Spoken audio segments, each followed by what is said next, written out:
Hi everybody, I'm meteorologist Conley Isom, and I'm sorry that I can't attend the conference. We had severe weather earlier this week across central Texas that kept me from coming, but with the power of technology and social media, which is what we're going to be talking about today, I'm able to share my presentation with you via YouTube, which is a very powerful social media source for video, one of many tools that are out there to get out severe weather information.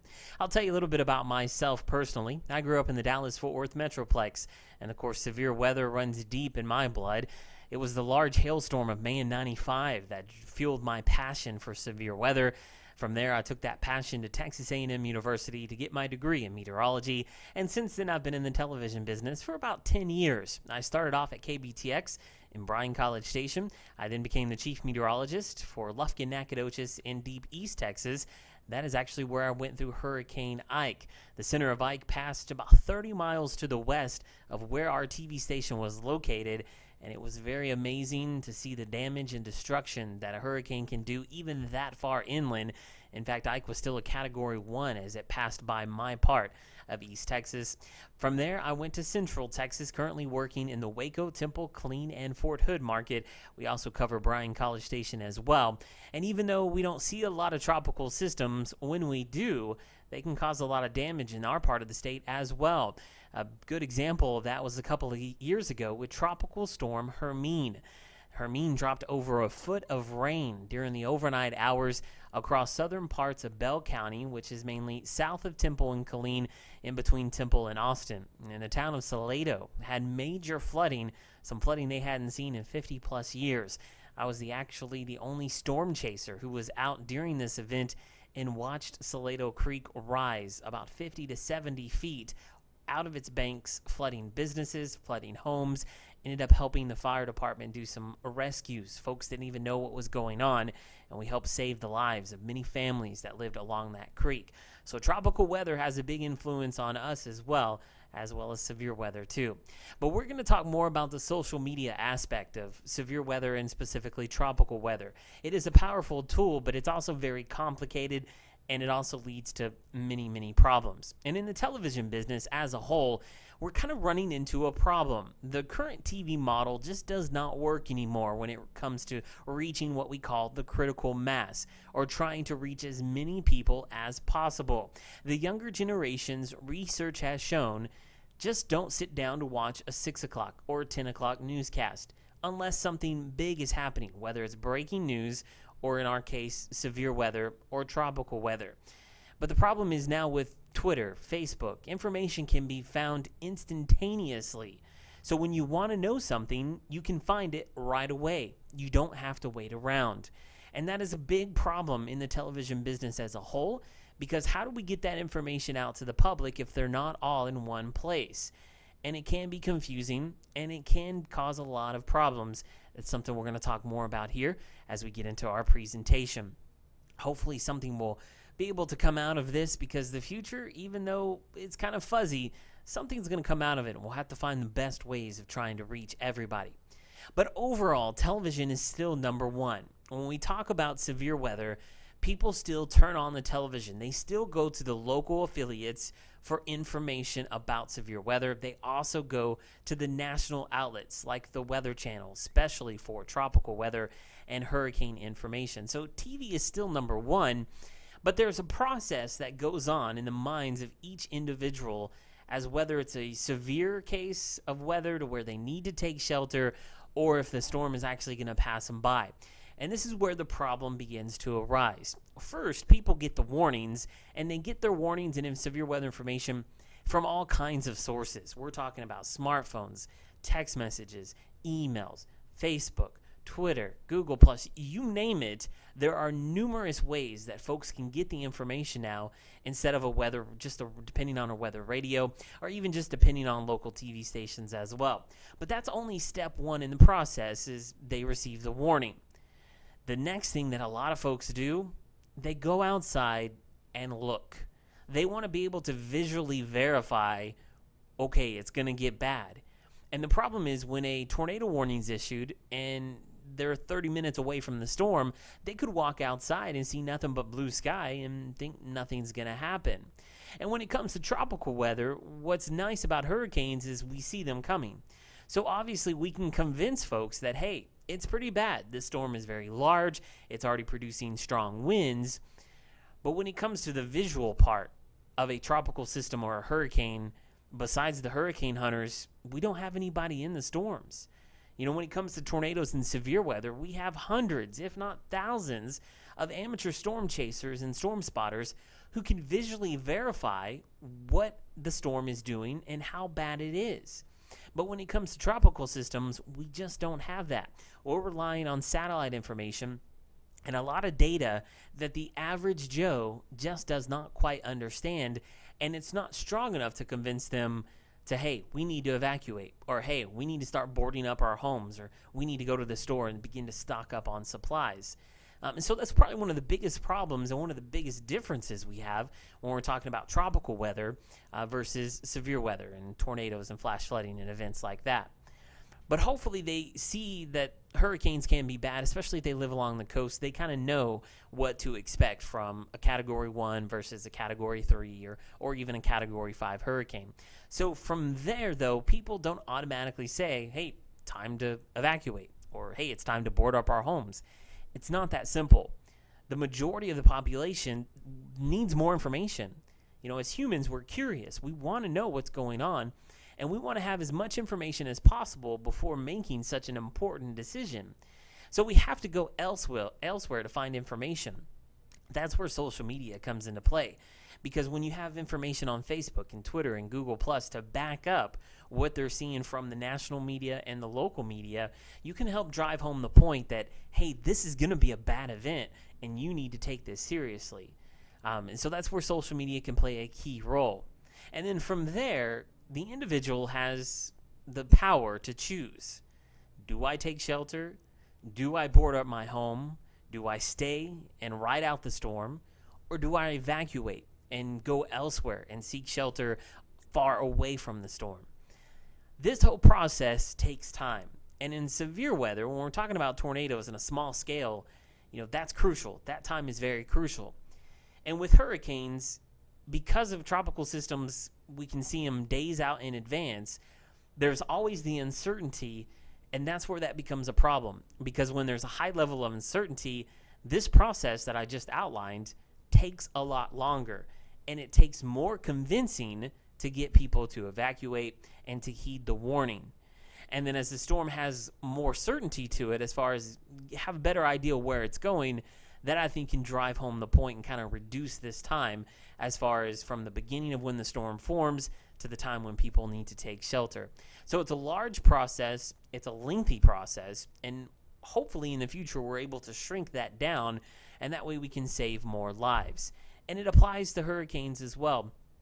When they're looking for information, television is still number one, but we have to be everywhere. We have to be on social media sites like Facebook and Twitter because we need to reinforce the information. We can't just rely on them tuning us in at the exact time that we're in front of the chroma key and in front of the camera telling them that this storm system or hurricane is heading your way. Now, I mentioned before, one of the major problems we have with tropical systems is the visual proof. And as I mentioned before, outside of the hurricane hunters, we don't really have a lot of visual proof besides a satellite imagery. Well, you know what? Looking at a satellite imagery or even a radar image to the common person who doesn't really keep up with the weather doesn't necessarily mean a lot. I mean, yeah, we can show them the eye of a hurricane. And on this graphic, you can see a bunch of storms in my area from a year or two ago. But that doesn't necessarily mean anything. I'm amazed how many people still don't understand when they see orange and red on the radar. Does that mean it's severe? It could just be heavy rain. That's where we have to step in and educate the public, inform them to let them know this is what it means. And again, we could see a perfect eye on radar as a hurricane approaches the coast, but does that really tell us that it's a Category 1 or a Category 2 or a Category 3 storm? Not really. You know, that's going to come from the pressure and from other things that a lot of people don't quite understand. You know, my family, if I asked my mom right now, what's the lowest pressure that a hurricane has to be for it to be classified as a hurricane? Or what do the winds have to be for it to be classified as a Category 1 or 2? She won't know that answer. And so seeing it, I think, drives home the point of how bad it can be. And with severe weather, like I mentioned before, it's easy when we have a lot of storm spotters who are streaming video, taking pictures, and then we can show people visually, hey, this is what the storm is doing, and this is how bad it is. Well, by the time a hurricane is causing damage along the coast, it's too late to really do anything. And so the challenge in the future is maybe to tie in hurricanes to past tropical systems. Kind of remind people that, hey, remember last year when Hurricane so-and-so came through, it did this kind of damage. And I think that's where we need to go with tropical weather, is to kind of use the past storms as visual proof of what this storm could be capable of doing, especially in areas that don't see a lot of tropical systems or areas that are due for the next big system. You can grow complacent and you can kind of tend to forget exactly how bad those storms were. So that's probably a big challenge that we have in the tropical community, is how do we visually prove and visually show people how bad a hurricane can actually be. Now with social media, there's always the downside. And one of the biggest downsides is bad information. Because there's so much of it out there, and because there's so many amateur weather enthusiasts that are retweeting pictures and videos and retweeting information that could be days old, they're also retweeting bad pictures. And this is probably one of the biggest complaints we had during Hurricane Sandy. These 3 images all came from Hurricane Sandy's event. And these were all tweeted out before, during, and after the storm. Of course, the top picture, I didn't know a hurricane looked like a supercell, but the average person does not know that. And therefore, people look at that image and they think, oh my gosh, this is going to be bad. But it's false information. And it surprised me how some of these images actually slipped through a lot of meteorologists who actually sent these out thinking that they were real. Obviously, the one in the corner with the shark fin, that could happen, but probably not.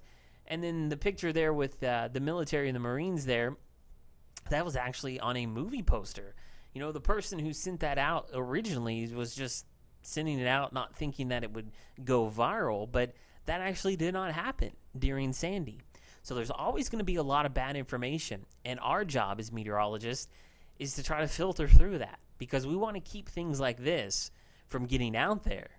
Now, on the flip side, if someone saw something like this, maybe that would kind of remind them that, hey, hurricanes can be bad, so it's a very fine line that we're walking. More than likely, though, we need to keep information like this away. But the problem with Twitter and Facebook and Google Plus being such a social network, things like this are easily running rampant during any kind of severe weather. And again, it's left to us as professionals to find ways of filtering these kind of images out. Now, the other part of social media, and this is a problem that I've seen in several places across the country, is engaging the audience. It's called social media for a reason. It's social. It's there to interact. And because of the technology, we can interact directly with the viewers, and the viewers can interact with us directly as well. Well, the problem becomes then when you post information, whether it's warning information, evacuation information, a lot of people don't take the time to actually read the message. And you'll notice, as you see on the screen here, the first 2 questions that came from our first viewers when we posted this significant weather advisory. This wasn't even a severe thunderstorm warning, but they wanted to know, is it going to hit my location? Me. We live in a self-centered society where everything is about us, because you want to know, is it specifically going to hit my house, my location, my corner of the street? Well, unfortunately, our technology is not good enough to be able to predict that. We really can't, especially when it comes to the smaller scale severe weather features like tornadoes and hailstorms and flash flooding. But with tropical systems, we can kind of give a better idea. Okay, we've got a large area that could be impacted. But even when you break it down to the small community, people want to know, is it going to hit my house? And is it going to be bad enough that I need to evacuate? And that's where you need to engage the audience.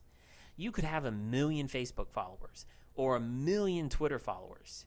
But you know what? If you don't engage your viewers, you don't answer their questions, it's pointless. You're giving out the information, but you need to be able to interact with the folks to kind of reassure them what's going on. And when it comes to tropical weather, uncertainty is a big topic.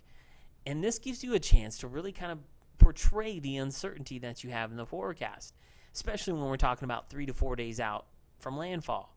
This is a great opportunity and a great time to utilize social media to explain to them that it could be bad, or that the range is there to where this storm could easily impact you, but also to portray the uncertainty that sometimes it can wobble, it could shift left or right, and kind of give them a better idea, because that's only going to build up your credibility, and people are only going to trust you more when you're there to answer their questions.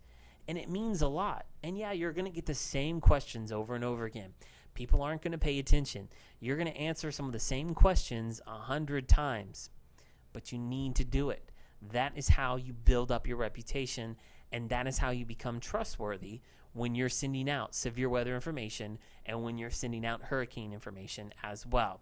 So engaging the audience is a key factor in social media. You can't just say, hey, look, I'm on Facebook and Twitter, and not engage with the audience. But then there are going to be challenges.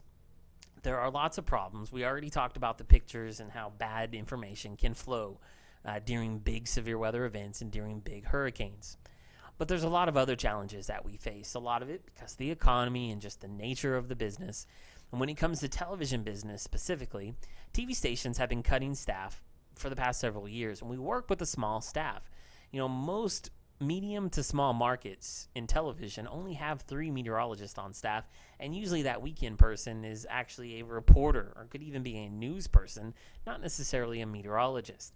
In the bigger markets, they're able to have 4 or even sometimes 5 meteorologists to kind of help man everything, because it takes time to be able to cover not only social media, but your normal job of getting in front of a camera during a newscast as well, and also covering extended coverage of a hurricane making landfall.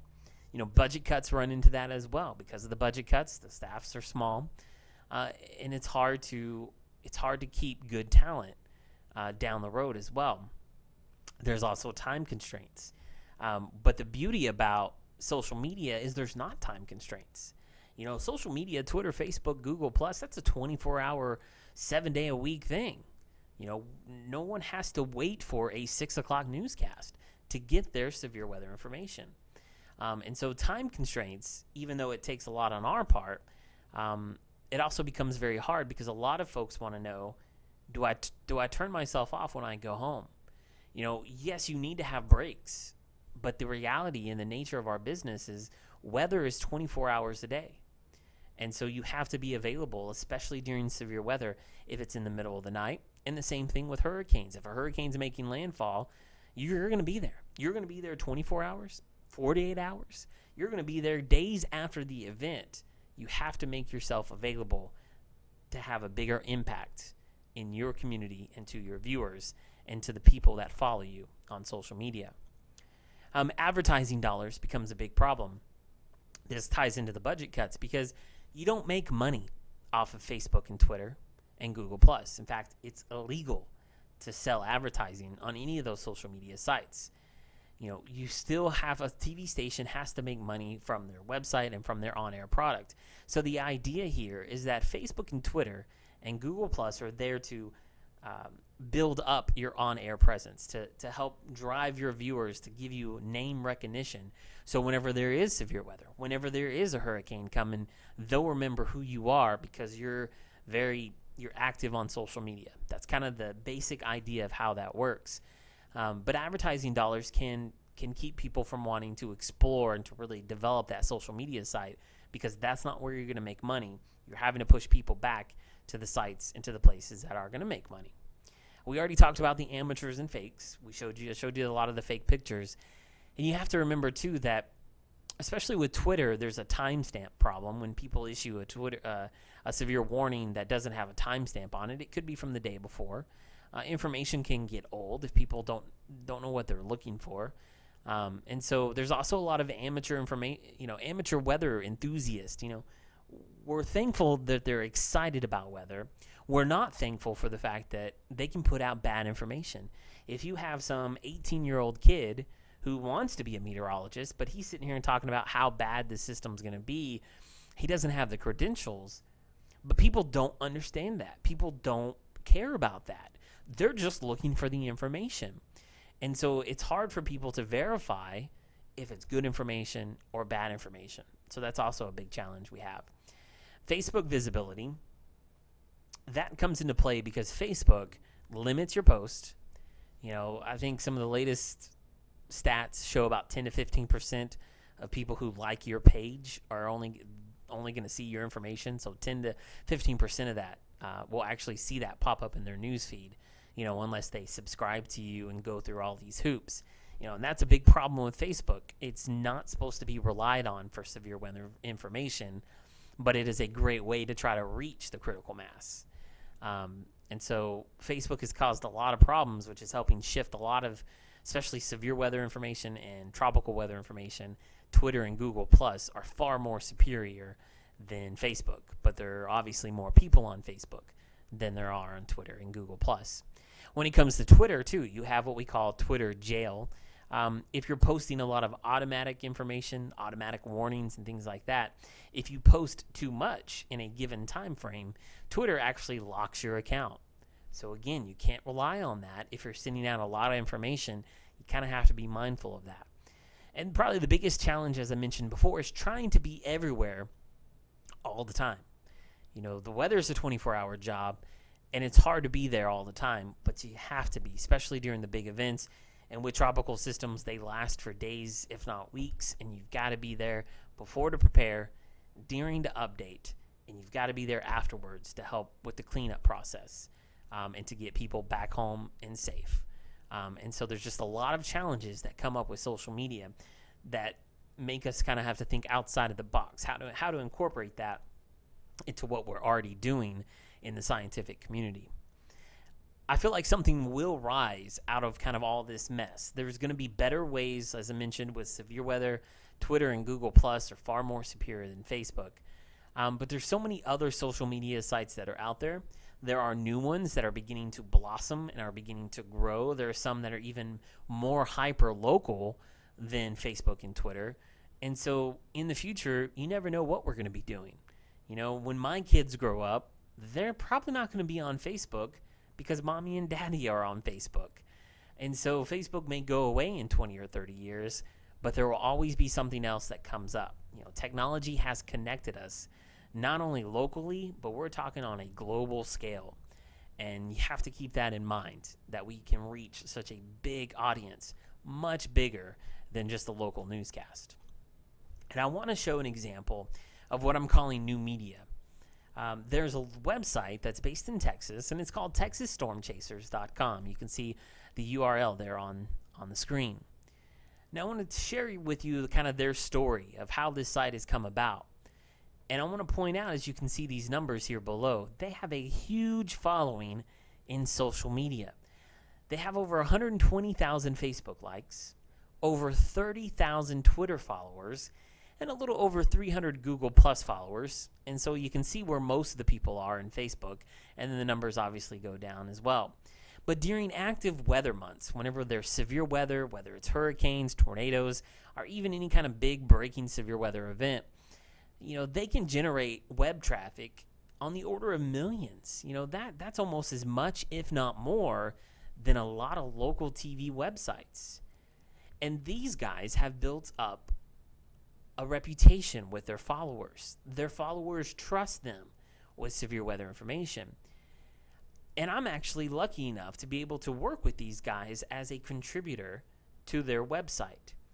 And what's amazing from what I've seen in the past several months during this severe weather season is so many people aren't necessarily relying on us to give them information via Texas Storm Chasers. They're actually using that information along with traditional means of getting information, like television, local news, the Weather Channel. People want everything. They want to have options. They want to see, okay, if this person's saying this person's saying this, and someone else is saying something different, what do I believe?